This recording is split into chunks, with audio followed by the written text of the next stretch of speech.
అందరికీ ప్రైజ్లా. ఈరోజు వాగ్దానము మనం కొన్ని విషయాలు చెప్పుకుందాం. 2 రాజుల గ్రంథము 2 ఆ వాక్యం కోసము మనం ధ్యానించుకుందాం. చిన్న మాట ప్రార్థన చేసుకుందాం. స్తోత్రం నాయన, పరిశుద్ధుడా, నీకు వందనాలు, స్తోత్రాలు తండ్రి. ఈరోజు వాగ్దానము నాయన, నీ బిడ్డలతో నువ్వు నాయన సూటిగా తేటగా మీరు మాట్లాడండి. నా యేసయ్యా నీకు స్తోత్రం తండ్రి. ప్రభు, వాక్య భాగము మాకు మీరు తెలియపరచమని యేసయ్య పరిశుద్ధ నామములో అడుగుతున్నాం తండ్రి. మీ అందరికీ వందనాలు. 2 రాజులు గ్రంథం 2లో ఏముందంటే ఎలీషా మీ అందరికీ తెలిసిన వాక్యమే, మన ప్రతి దినము చదువుకుంటున్న వర్తమానమే. ఈ వాక్యంలో ఏముందంటే ఎలీషా ఎడవలేకపోయినాడు. యేసు ప్రభు దేవుడు ఏలియాని పిలుచుకుంటున్నప్పటికి ఎలీషా ఏం చేశాడంటే, నిన్ను నేను ఎడవను అని చెప్పి ఆయన వెనకబడి వెళ్ళిపోతున్నాడు. ఎందుకు వెళ్ళిపోతున్నాడు? ఆత్మీయ జీవితంలో పెనవేసుకున్నాడు కనుక, ఆత్మలో ఉన్నాడు కనుక, లోకాసార జీవితం లేదు కనుక.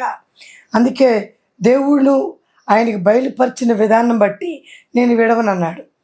ఈలోపే కొంతమంది ప్రవక్తలు ఏం చెప్పారు, ఎలీషా నీ మంచి గొప్ప దాసుడు అంటున్నావు కదా, ఆయన్ని కొనిపోతున్నాడు కదా, దేవుడు తీసుకెళ్ళిపోతున్నాడు కదా అన్నప్పుడు ఇంకా బాధపడి ఏం చేశాడు, అక్కడ తొందరగా వెళ్ళిపోయాడు ఏలియా కాడికి. వెళ్ళిపోయి అక్కడ ఏమంటున్నాడు, నువ్వు నాతో రావద్దు అని ఏలియా మాట్లాడాడు. ఎలీషాతో మాట్లాడినప్పుడు ఎలీషా ఏమన్నాడు తెలుసా, నీ జీవము తోడు, యెహోవా జీవము తోడు. ఈ మాట ముమ్మార్లు మాట్లాడి నేను నిన్ను విడవను, నువ్వు వెళ్ళిన చోటకే నేను వస్తాను.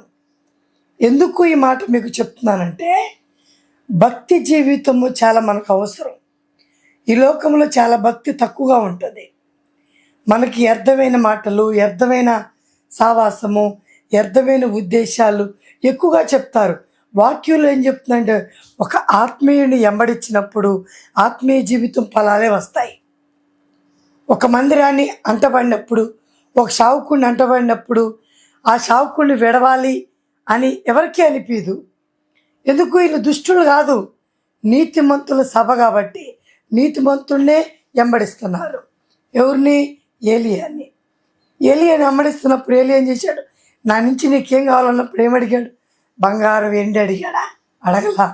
నాకేం కావాలంటే నీకున్న ఆత్మ ఫలములు నాకు కావాలి, నువ్వు అడిగే చాలా కష్టంగా ఉందే అని ఏలియా చెప్పినా ఎలీషా ఏం చేశాడు? పట్టుదలతో ఉన్నాడు. నా దేవుడు నాకు ఇస్తాడు, నా దేవుడు నాకు సాయం చేస్తాడు, నా దేవుడు నా కోసము రెడీగా ఉంచుతాడని సిద్ధంగా ఉన్నాడు. కనుకనే భయపడక సిద్ధపడినప్పుడు ఏం చేశాడు? ఏలియా మీద ఉన్న అభిషేకం ఎలీషా మీదకి వచ్చింది. ఏలియా కొంతకాలమే ఆయన పరిచర్య, ఆయన సేవ చేస్తే ఆయనకి మించిన డబల్ సేవ ఎలీషా చేసినట్టు వాక్యంలో మనకు తెలుస్తుంది. వాక్య భాగంలో అనేక వర్తమానాలు ఉన్నాయండి, మీరు చదువుకుంటే చాలా ఉంటాయి. కానీ క్రైస్తవ జీవితం అంటే చాలా మంచి జీవితము.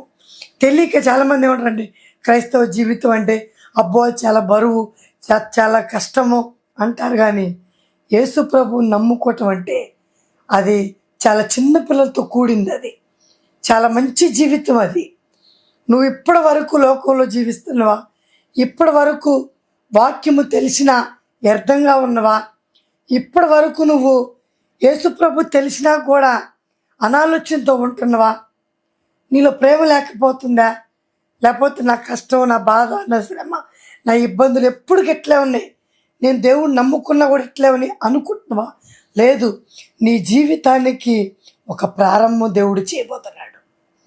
నీ జీవితంలో ఒక మంచి మలుపుకు దేవుడు తిప్పబోతున్నాడు. అవన్నీ తిప్పాలి అంటే ఈ వాక్యాన్ని నువ్వు పాటించాలి. ఈ వాక్యము నువ్వు నెవరేసుకోవాలి. ఈ వాక్యం అంటే ఏదో అన్ని బుక్కులు లెక్కని ఉపయోగించద్దు. ఇది పరిశుద్ధమైన గ్రంథము. ఇది నీతో ఉన్నంత కాలము నువ్వు దేవుడితో ఉంటావు. ఇది నీలో ఉన్నంత కాలము యేసయ్య నీ మదిలో ఉంటాడు. దీన్ని పక్కన పెట్టావనుకో, నీ హృదయంలో ఆత్మ ఫలములు కొదువుగా ఉంటాయి. దేవుణ్ణి పిలవాలి, అడగాలి. నీకేం కావాలో, నీ అవసరతలు ఏదో, నీ ఇబ్బందులు ఏదో, నీ కష్టం ఏదో. అనవసరంగా టీవీ చూస్తున్నావా? అనవసరంగా ఫోన్ పట్టుకొని ఉంటున్నావా? అనవసరంగా నీ టైం అంతా వేస్ట్ చేస్తున్నావా? యేసయ్య అంటున్నాడు, ఇప్పటికైనా నీకు మించిపోయింది లేదు. ఇప్పటికైనా నాతో నువ్వు మాట్లాడు. నీకు కావాల్సిన నేను, నీ విషయాలు, నీ కష్టాలు, నీ దుఃఖము, నీ శ్రమ నాకు తెలుసు కనుక నా మీద నీ భారం మోపంటున్నాడు. దేవుణ్ణి ఎందుకు నువ్వు మర్చిపోతున్నావు? మళ్ళా క్రైస్తవురాలివి, తెలియని వాళ్ళవా? కాదు కదా.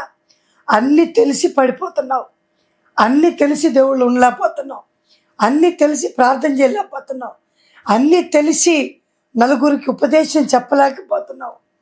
నీ ఇంట్లో ప్రార్థన అనే దీపము లేకపోతే చాలా ఇబ్బందికరం. యేసయ్యని ఎప్పటికప్పుడుకు మన పచ్చి నోటితో దేవుణ్ణి స్తుతించాలి, దేవునితో మాట్లాడాలి. ఇక్కడ ప్రార్థన ఉంది, అక్కడ ప్రార్థన ఉంది, ఇక్కడ ప్రార్థన, అక్కడ ప్రార్థన, అన్ని ప్రార్థనలు వింటున్నావు. ఫస్ట్ నీ ఇంట్లో ప్రార్థన ఏది? అనేక చావుకులు వర్తమానం వింటున్నావు. నీలో మారు మనసేది? ఎప్పుడు ఒకరు గాయపెట్టే మనసేనా? ఎప్పుడు ఒకరు ఏడిపించే మనసేనా? ఎప్పుడు ఒకరిని ఏదో ఒకటి మాట అని తునీకరించటమేనా మన ప్రవక్తన? ఎప్పుడు ఒక మనిషి నువ్వు ప్రేమించగలుగుతావు? యేసే మాటలు నువ్వు ఎప్పుడు విని అవి పాటిస్తావు? మనం చూస్తున్నాం, అనేక భక్తులు వాళ్ళు ఎన్ని శ్రమలు, కష్టము, దుఃఖము పడుతున్నారంటే ఎందుకో తెలుసా? యేసయ్యను చూడాలని. నువ్వు ఈరోజు గమనించినట్టయితే ఈ వాగ్దానము నీకోసమే. ఈ నిత్యముగా ఈ వాగ్దానం నువ్వు విన్నట్టయితే నీ జీవితంలో నూతనైన పంట నువ్వు కొయ్యబోతున్నావు, నూతనైన కార్యాలు నువ్వు చూడబోతున్నావు. చూడాలంటే వాక్యాన్ని వ్యర్థంగా విడిచిపెట్టొద్దు, వినకుండా ఉండొద్దు. ఒక్క రోజైనా దేవుణ్ణి విడిచిపెట్టావా, నీ జీవితంలో శ్రమ